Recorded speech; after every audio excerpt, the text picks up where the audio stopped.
Bienvenidos a todos de nuevo, soy Rubén Fidalgo y estoy grabando de nuevo una videoprueba para Autocasión con el Toyota Yaris GR. Ayer, o en el vídeo anterior que os recomiendo que veáis, describíamos un poco técnicamente cuáles son las modificaciones a las que ha sido sometido este coche para convertirlo en una auténtica bomba de deportividad. Hoy vamos a verlo un poco más en prueba, lo vamos a describir y hablar un poco sobre él. Es un coche que ha sido desarrollado, como decía en el anterior vídeo, siguiendo las premisas de los departamentos de competición de la marca, igual que en su día, por ejemplo, con el Audi 4 S1 se acortó la distancia entre ejes porque así lo pedían los pilotos y los departamentos de competición, y se lanzó el S1 Kurz con un chasis más corto. En el Yaris se ha hecho, por ejemplo, al contrario. En ese sentido me refiero a que es un coche que podría considerarse como un heredero pues del Lancia Delta S4 o del Audi 4 S1, aunque bueno, son palabras mayores, no podemos obviar que han pasado 30 años y las cosas evolucionan muchísimo en todo ese tiempo. Os anticipo que por lo que vale este coche, en el entorno de los 35.000 euros, no vais a encontrar nada con esta deportividad y sobre todo con este nivel de eficacia, y precisamente en la eficacia es donde está el matiz de si esto se considera un verdadero deportivo o no, y vamos a ir viendo a lo largo de la prueba y también cuando lo probemos en el circuito a qué me refiero con esta duda. Así que nada, no me enrollo más, vamos a ver los detalles del Yaris GR, que tiene un montón de ellos, y seguro que disfrutáis este vídeo.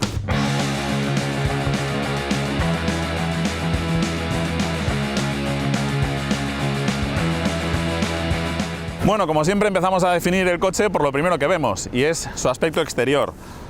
Realmente aquí de Yaris lo único que vamos a encontrar es el logotipo y los faros delanteros. Todo lo demás es completamente nuevo. El paragolpes delantero es mucho más ancho, mucho más prominente. Lo que se ha buscado es, por un lado, aerodinámica y por otro lado, dejar espacio para toda la refrigeración que necesitan los 261 caballos de su motor de 3 cilindros y 1,6 litros de cilindrada. Los faros son con tecnología Full LED, tenemos unos antiniebla que no ayudan demasiado en conducción nocturna en tramos virados, no funcionan muy bien como cuneteros, pero bueno, los tenemos ahí. Y detalles llamativos, aparte de las tomas de aire, que por cierto, los que soliciten el coche con el Circuit Pack, aquí en lugar de los antinieblas lo que tendrán serán unas canalizaciones para ventilar los frenos, en lugar de esta rejilla tan cerrada. Lo más llamativo, como digo, del frontal es su generosa entrada de aire para la refrigeración del intercooler del turbo y del radiador del propio motor, y que es muy cuadrada. Si veis, el coche se nota anchísimo. Las vías delanteras son mucho más anchas que las de un Yaris normal, igual que las traseras, y como digo, ese aspecto contundente y deja claro que no es un Yaris convencional.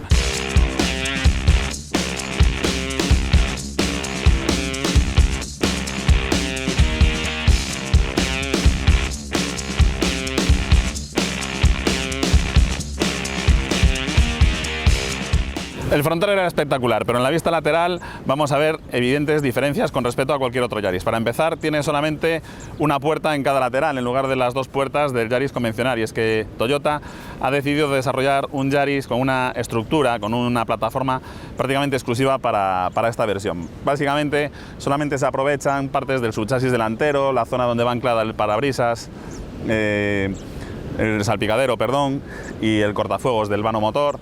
Se ha reforzado todo mucho, hay más puntos de soldadura, mucha más cola de fijación, sobre todo, por ejemplo, en la zona del techo. El techo es de fibra de carbono, luego vais a ver el detalle. Y aparte de eso tenemos unas llantas enormes de 18 pulgadas que, como veis, dejan espacio a unos discos que casi las llenan por completo, tanto los delanteros como los traseros. Unos pasos de rueda muy abultados para dejar espacio a los neumáticos y al mayor ancho de vía. Unas taloneras muy horizontales para canalizar el aire y pegar el coche más al asfalto, y esta nervadura que sirve para envolver el pase de rueda trasero, pero aparte de eso también para romper un poco visualmente toda esta chapa y que no parezca que las ruedas son más pequeñas en realidad. Fijaos en un detalle, y es que el eje trasero, las ruedas están casi fuera del coche. Se ha alargado la distancia entre ejes para mejorar el comportamiento en carretera y también para poder montar un subchasis trasero en el que va montada una suspensión multibrazo en lugar de la de brazos tirados. Esto, además de modificaciones en el chasis, ha reducido el espacio del maletero, que apenas supera los 100 litros, pero ¿quién quiere un maletero grande en un coche en el que lo que vas a llevar básicamente va a ser el casco y las zapatillas para pilotarlo?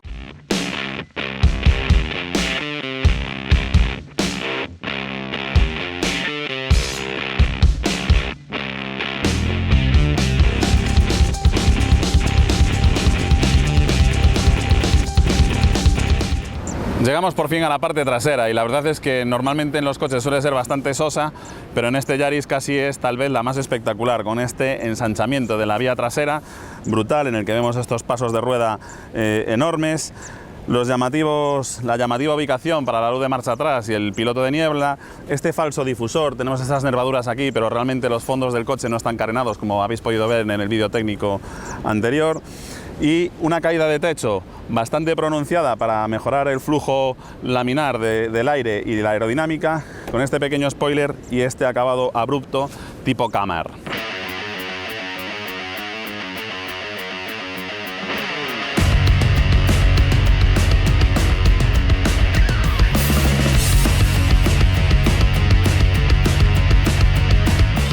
Bueno, ¿y qué es lo que nos encontramos debajo de este ligerísimo capó de aluminio? Bueno, pues un motor de 3 cilindros, 1,6 litros, y aunque para muchos pueda significar una vergüenza tener un motor de 3 cilindros, os anticipo que es una máquina formidable. 261 caballos en 1.600 centímetros cúbicos, como decía, inyección directa, inyección indirecta, un turbo enorme y además nada de geometrías variables ni nada de esto, a la antigua usanza. Aquí han tenido que hacer un trabajo con la gestión de la inyección formidable y sobre todo con la aerodinámica interna del motor para que no haya prácticamente retraso en la respuesta del turbo.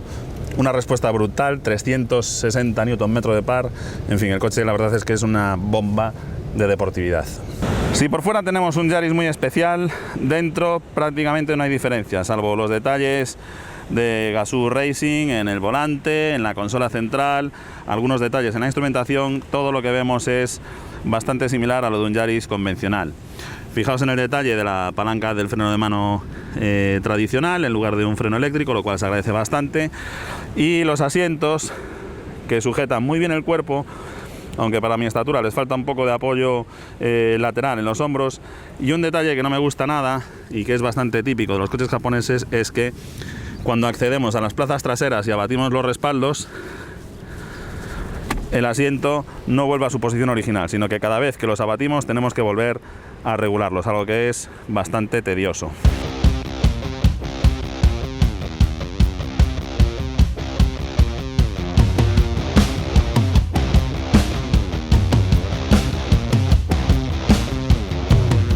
Las plazas traseras lógicamente no son para tirar cohetes, son exclusivamente dos, como veis, pero bueno, al menos las tenemos y, aunque poco, son utilizables. ¿Y qué nos encontramos cuando abrimos el ligerísimo portón de aluminio trasero? Bueno, pues como os decía, un maletero de menos de 200 litros de capacidad. Aquí no hay milagros, el coche es pequeñito. La batería colocada en posición trasera para mejorar el reparto de masas. Además veis que es una batería bastante grande de tamaño. No tenemos espacio para una rueda de repuesto. Además, como el coche monta unas llantas tan grandes, pues bueno, sería bastante complicado el meterlas, la verdad. Quitar la bandeja es un poco engorroso porque va metido aquí como una especie de corchetes y es bastante lioso, la verdad. Los asientos se abaten muy fácilmente y eso sí, dejan un suelo completamente plano. Como veis, el quitar la bandeja trasera es bastante rollo. Bueno, el acceso a las plazas delanteras es muy cómodo gracias a que la puerta es enorme. Otra cosa es a las plazas traseras, por lo que os decía de cómo abate el asiento. El techo tiene aquí un hueco, de forma que aunque yo mido 1,85 m, hay bastante espacio, incluso podría ir con un casco sin que me pegase la cabeza arriba. Lo que sí que he hecho en falta es que el asiento no se pueda regular para ir más bajo. La postura de conducción es muy elevada para tratarse de un deportivo. Las cosas quedan bastante a mano, aunque la verdad es que sería una gozada tener el selector del cambio que tenían los Civic de hace un par de generaciones aquí y tenerlo cerquita del volante, ya que la timonería es por cable. El tacto del cambio es una auténtica gozada, tiene un feedback muy bueno, las marchas, los recorridos son cortos, la caja de cambio responde muy bien, entran muy bien las marchas. La verdad es que el selector han hecho aquí un trabajo formidable, los japoneses son unos maestros en eso.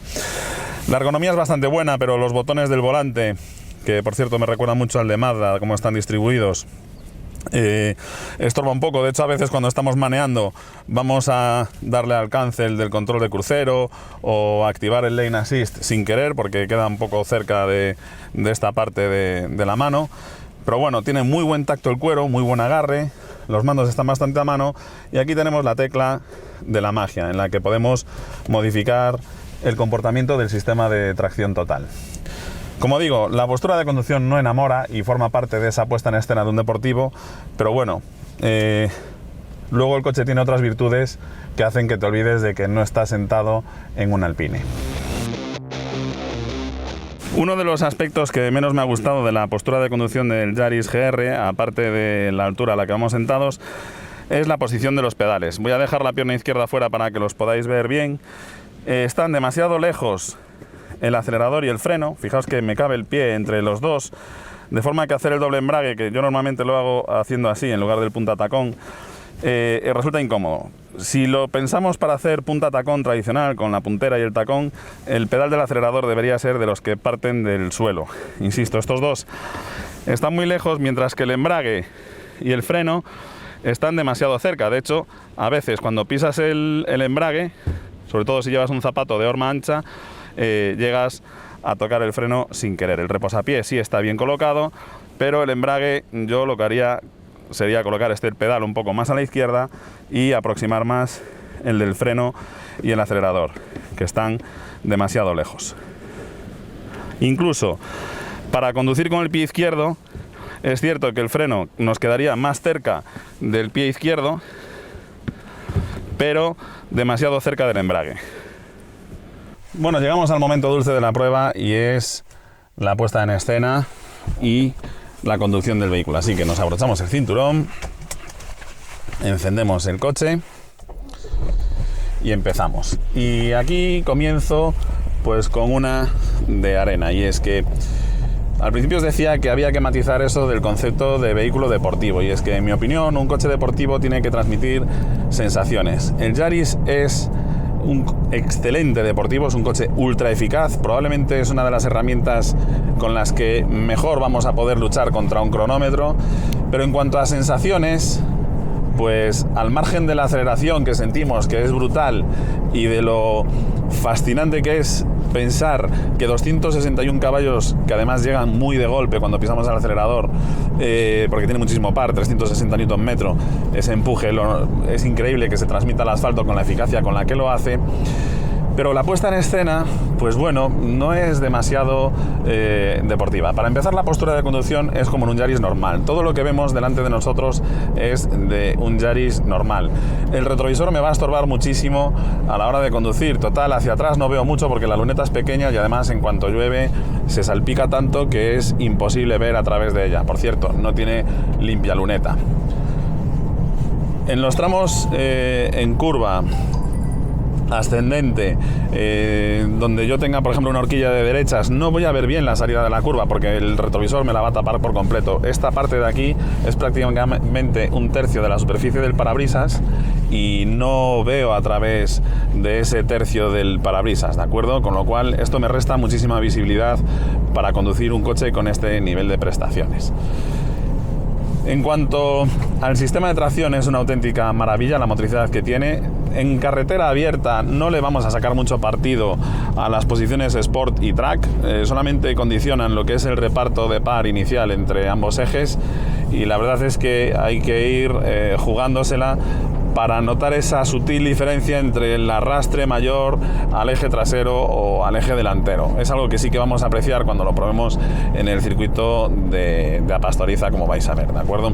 Ahí sí que se van a notar las diferencias, pero en carretera abierta, en el modo normal, el coche tiene una motricidad muy buena y es prácticamente el más recomendable.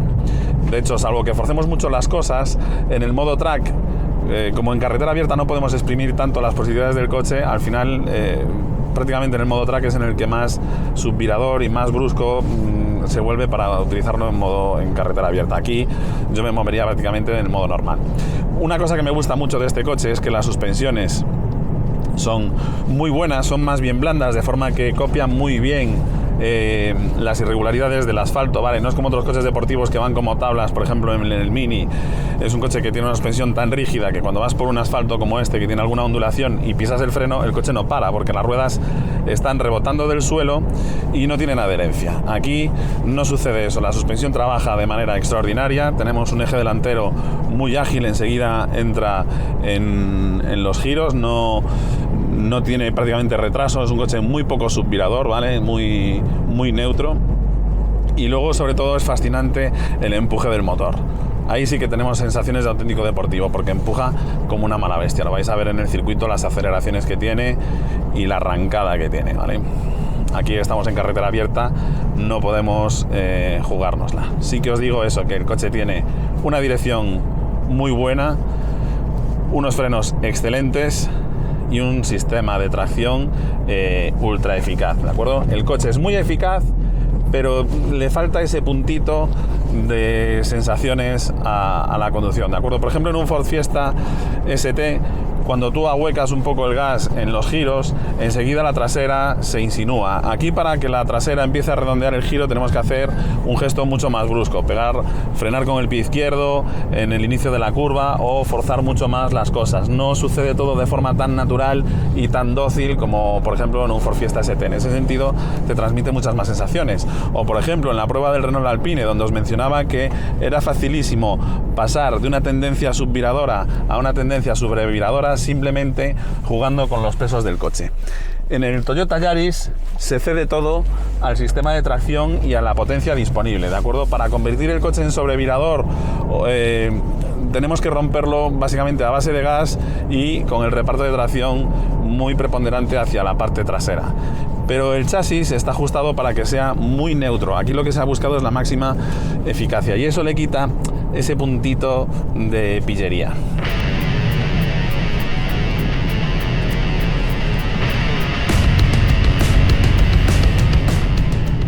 Bueno, aunque es un deportivo, es un coche para utilizar en carretera abierta, con lo cual, ¿cómo está este coche a nivel de equipamiento, consumos, etcétera? Pues muy bien, en equipamiento la verdad es que no vamos a echar nada en falta. Tenemos un climatizador que, en mi opinión, sobra el que sea bizona. Es un coche con un interior tan pequeño que para qué queremos dos espacios separados cuando la diferencia entre mi lado y el de al lado que está pegado no va a ser mucha. Pero bueno, tenemos el climatizador bizona, tenemos un volante de piel con buen tacto y multifunción, un cuadro de instrumentos bastante completo. En cuanto a asistencias a la conducción, tenemos el Lane Assist, que muchas veces lo activaremos sin querer, como digo, porque lo rozamos el pulsador con la mano en el volante.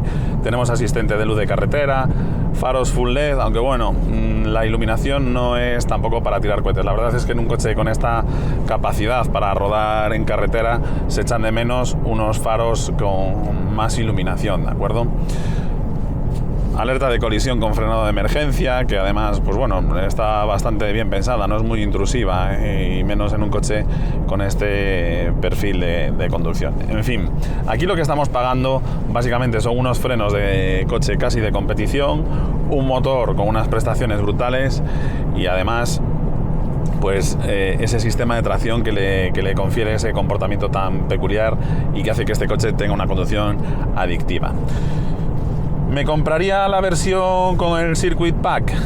Pues la verdad es que salvo por la suspensión sí que me lo compraría. Intentaría pedirlo con los diferenciales Torsen para darle mayor motricidad, porque sí que es cierto que bueno, cuando el asfalto no está en muy buenas condiciones, el control de tracción aquí es bastante intrusivo, y con un sistema de diferenciales Torsen pues tendríamos algo más de motricidad.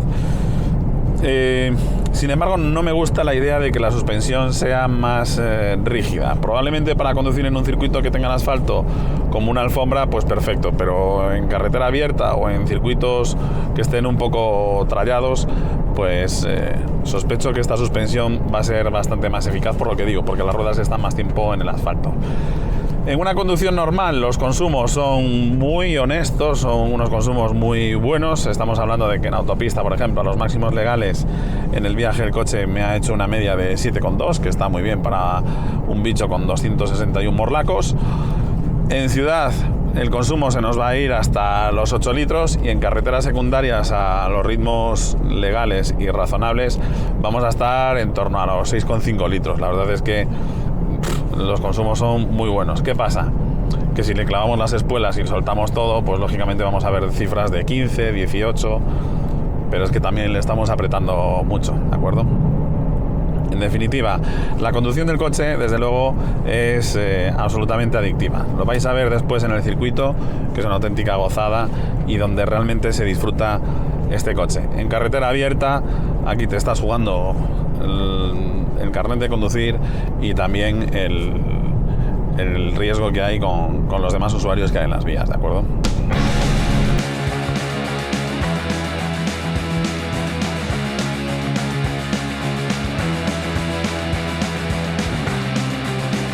Bueno, antes os estaba diciendo que este coche, para sacarle todo el rendimiento, hay que meterse en un circuito, y eso es lo que hemos hecho. Nos hemos venido hasta aquí, hasta el circuito de La Pastoriza, por lo cual le damos las gracias a PTC Escuela y os animamos a que hagáis cursos con ellos, que son muy interesantes, vais a aprender mucho.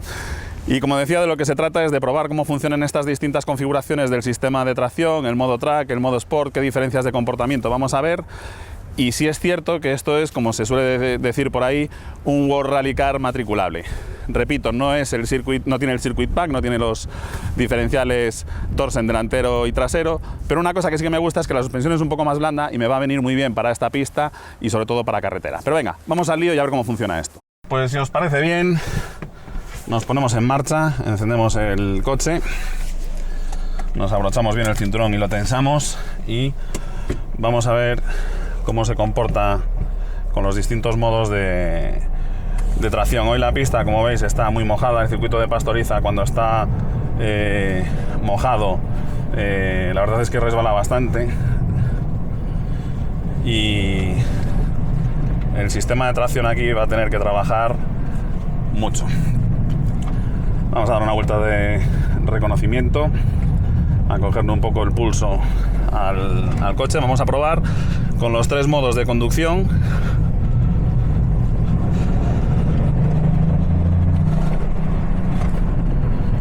Una de las cosas buenas que tiene es que el motor tiene tantísimo empuje y tanto par desde 3.500, 4.000, que las curvas prácticamente las vamos a poder tomar en 2 marchas, o una más corta o una más larga. Normalmente con una marcha más larga la conducción es más dulce. Está súper resbaladizo, está... Vale, en modo normal, el coche la verdad es que suspira bastante, las presiones están bien, necesitan a lo mejor un poquito más de temperatura los neumáticos, pero bueno. Una de las cosas que menos me gusta del coche es que es bastante poco reactivo lo que es el chasis. En el Alpine te deja jugar muchísimo más con las transferencias de pesos, ¿vale? Este coche pide conducir un poco bruscamente.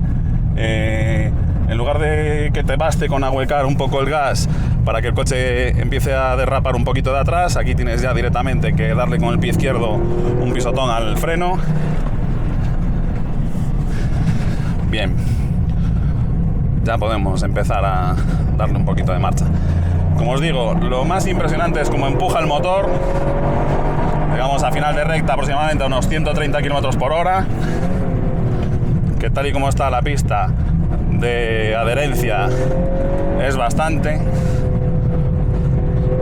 En modo normal sí se nota bastante suspirador el coche.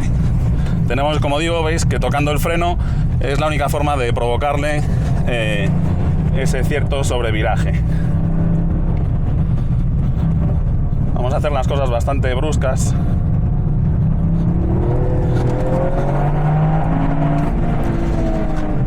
Bien, vamos a desconectarlo. Ahí vamos libres. Como digo, estoy en modo normal. Aquí el reparto de tracción es un 60-40.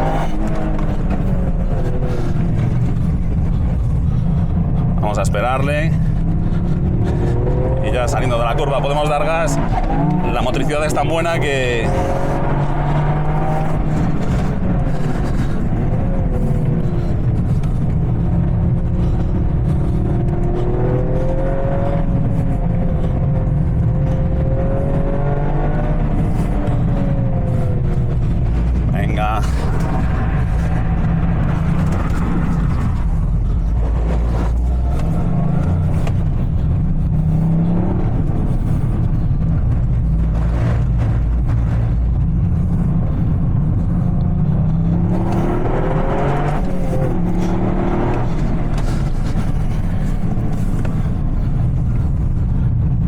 Si le dejamos entrar bien de delante, la verdad es que el coche es una delicia, pero en este modo es bastante subvirador.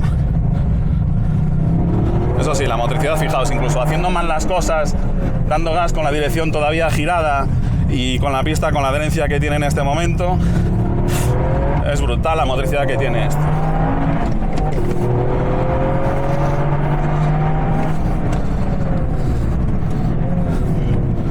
Bien, vamos a probar ahora en el modo Sport. Aquí el reparto de tracción es un 70 al eje trasero y un 30 al eje delantero.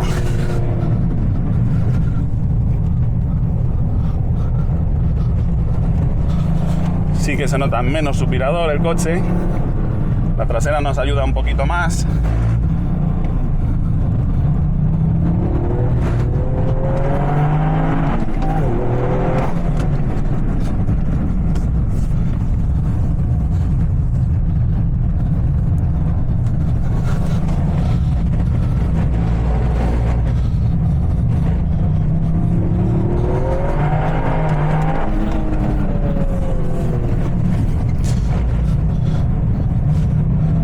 A llevarlo bien al vértice, damos gas.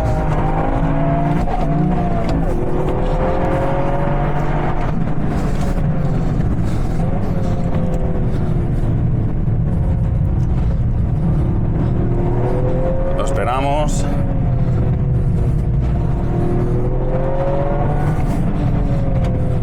Vamos a provocarle aquí.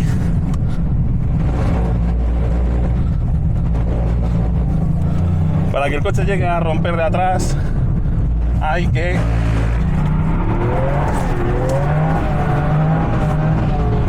aquí con los diferenciales nos hacen falta, ya cuando tenemos tanta pérdida de motricidad, sin los diferenciales vectoriales.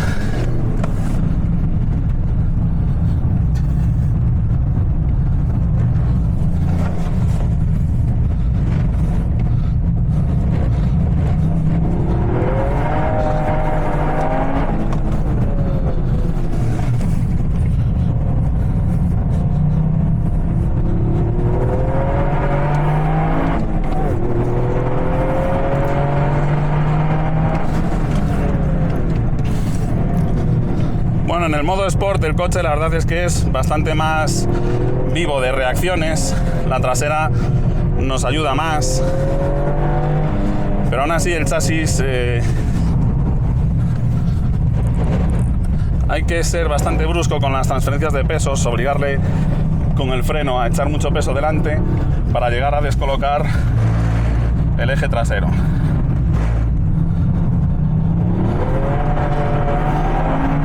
Lo brutal es cómo eres capaz de salir de la curva, cómo nos salva la motricidad. El coche al final llega a ser muy rápido porque podemos frenar muy tarde porque los frenos son muy buenos y podemos dar gas muy pronto porque la motricidad es muy buena. Ese es el truco de este coche para arañar décimas al crono.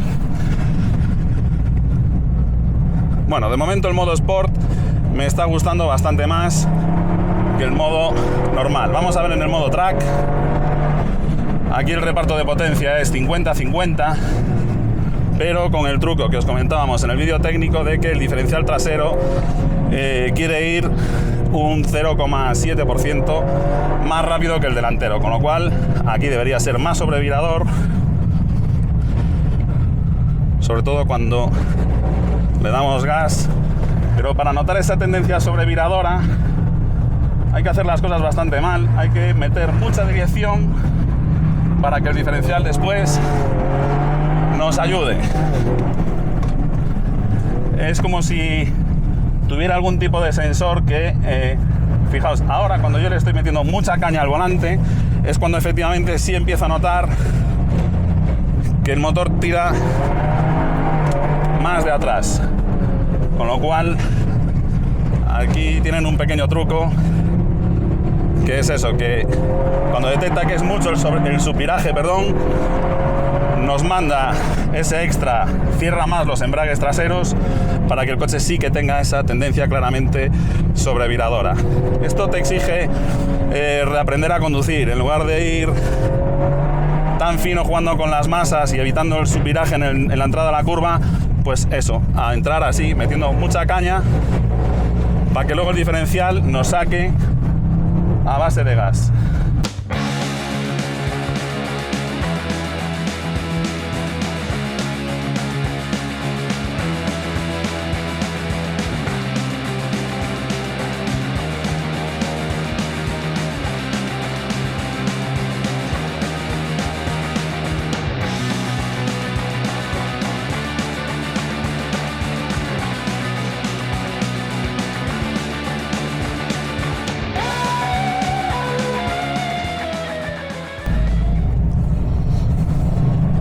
Bueno, vamos a dar una vuelta de enfriamiento. Para mi gusto, para mi forma de conducir, yo no soy un piloto profesional, el modo más agradable es el Sport. En el modo Track, la conducción me resulta un poco antinatural, ¿de acuerdo? Para ver cuál es más efectivo de todos, vamos a hacer un tercer vídeo en el cual he invitado a un piloto profesional de rallies, que es muy preciso, y con él sí que vamos a poder cronometrar y ver cuál de los modos es más efectivo. La pista se ha ido secando un poco a lo largo de la mañana.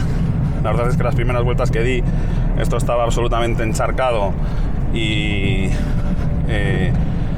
era un poco aburrido porque no había nada de adherencia, pero bueno, poco a poco se está secando, y yo creo que después, cuando en el tercer vídeo veamos con un piloto profesional cuál de los modos es el más eficaz, saldremos de dudas. A mí personalmente, en el modo en el que más me ha gustado conducirlo es en el modo Sport, ¿de acuerdo? En el modo Track las reacciones no me parecen excesivamente naturales. Bueno, pues como siempre, conclusiones y veredicto.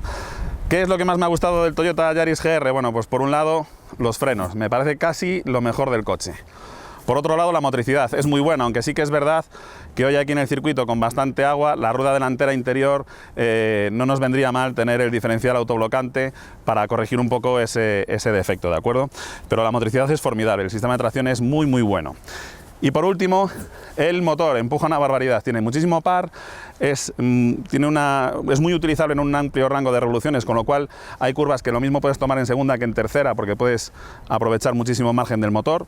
Y lo que no me ha gustado nada es la postura de conducción, sobre todo los pedales me parecen muy mal colocados. También vamos sentados demasiado altos, pero bueno. Veo que el chasis es un poco... necesita unos tiempos de espera bastante largos para ser un coche de esta deportividad. No es tan reactivo a cuando cortamos gas que nos ayude la trasera, pero en general es un coche muy bueno. La verdad es que como punto de partida no hay muchos deportivos así en el mercado, y menos por este precio. Es que por este precio no hay nadie que te ofrezca esta potencia con este nivel de efectividad. Bueno, espero que te haya gustado esta videoprueba. Espérate a ver lo que dice el piloto profesional, que seguro que te va a interesar. Échale un vistazo también al vídeo técnico en el que te lo describo, y como siempre, por favor déjanos comentarios, tanto si te ha gustado como si no, para poder seguir mejorando.